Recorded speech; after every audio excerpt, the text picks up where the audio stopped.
Cassandra, and I'm here to show you how to install your SKS Bull-pup stock kit onto your SKS. We're going to start with a disassembly of your SKS.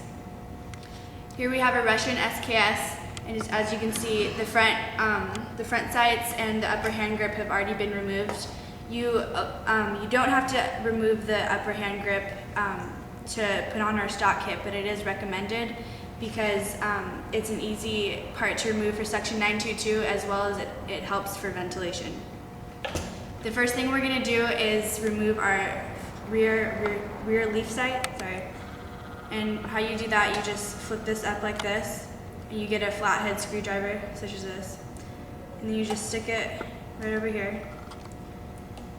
You kind of press down until it bites in, then you flip this back down a little, and then you just twist.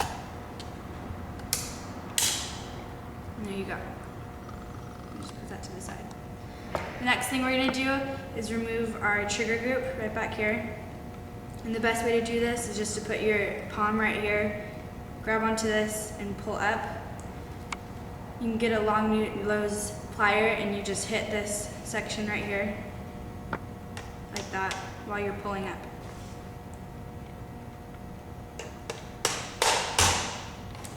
And then it just comes right out. You just set that right here. Now we're going to remove our magazine. How you do this, you're just going to pull the bolt back, and then this just slips right out, like that.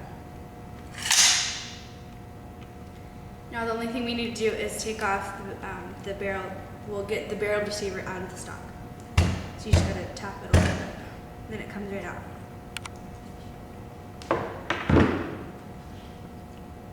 Now we're going to move on to the assembly of your SKS Bull-pup stock kit. Everything that you see on the main housing will come exactly like this in your kit, including with the trigger right here with the linkage, the trigger linkage all attached to it. We're also going to have the pivot screw on the trigger bar, and you can see the swivel piece for it.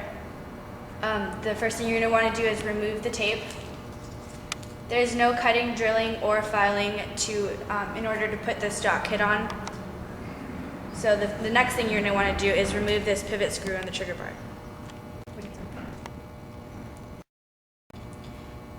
If these pieces happen to fall off, there's only 3 pieces to it, so it's really easy to put back on. Hold on just a second. Okay, so the first piece that is going to go on is this small lock washer. The next piece will be the flat washer. There's a rough side and a smooth side to it. So you want to put the rough side of the washer facing to the top of the screw.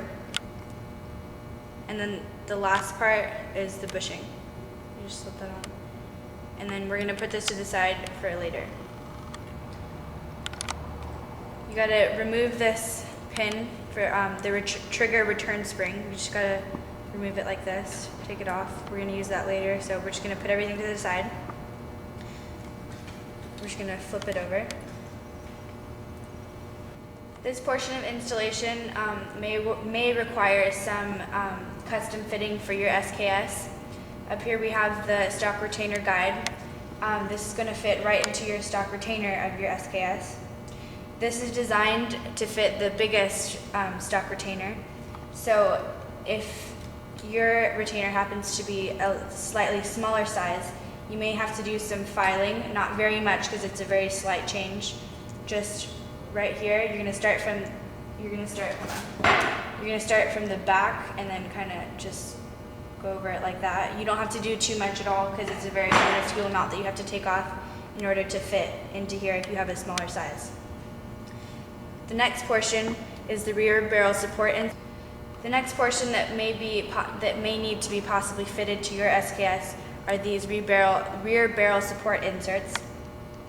Most of our SKSs with the combination of the 48 thousandths and the 60 thousandths. Only one of them, however, had to have a 75 thousandths in there. So if your gun happens to be a little too big for the 75 thousandth and a little bit too small for the combination, you just have to take a Dremel tool with a sandpaper attachment to it and just shave shave off, once again, just very slight amount, just this portion of it. You don't have to go too deep, so you don't have to go way down here or anything, because the only part that this ridge right here. So you really don't have to go too far down. Now we're gonna take the safety bar spring, which is right here. We're just gonna put it in its boss, right here, like that. Next we're gonna take the detente ball bearing. We're gonna place it right on top of the spring. Now without making this fall, we're gonna go ahead and put our, so now you're just gonna take your stock and fit it into your barreled receiver just the way you do with your original SKS. You're just gonna fit it in so it slips right in.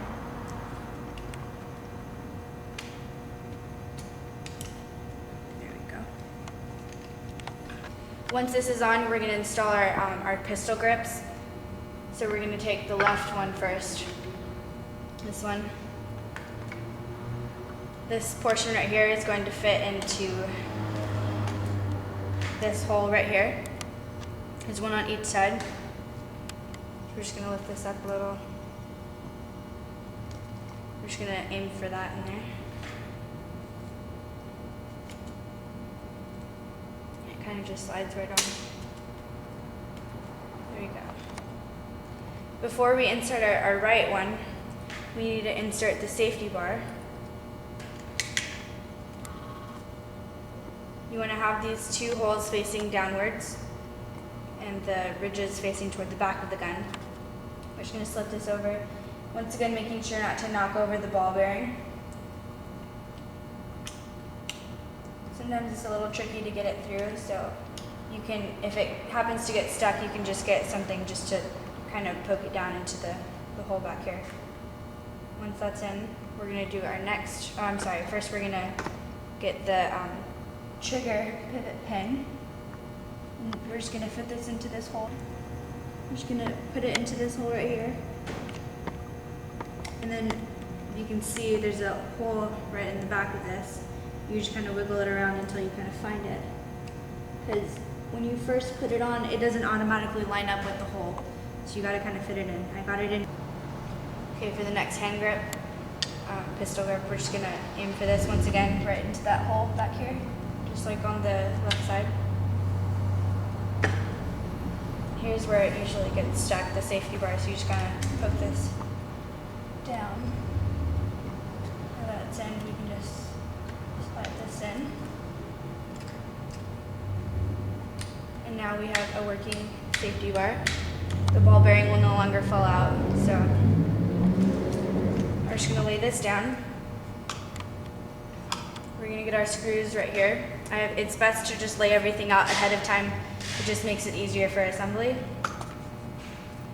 As you can see, there's different sizes over here. You want to take the longest screw and put it into this back portion right here. Then you need to take the smallest one, the 832, and just stick it in this hole right here. And then the 3 medium ones, just fill in the rest, these 3 spots.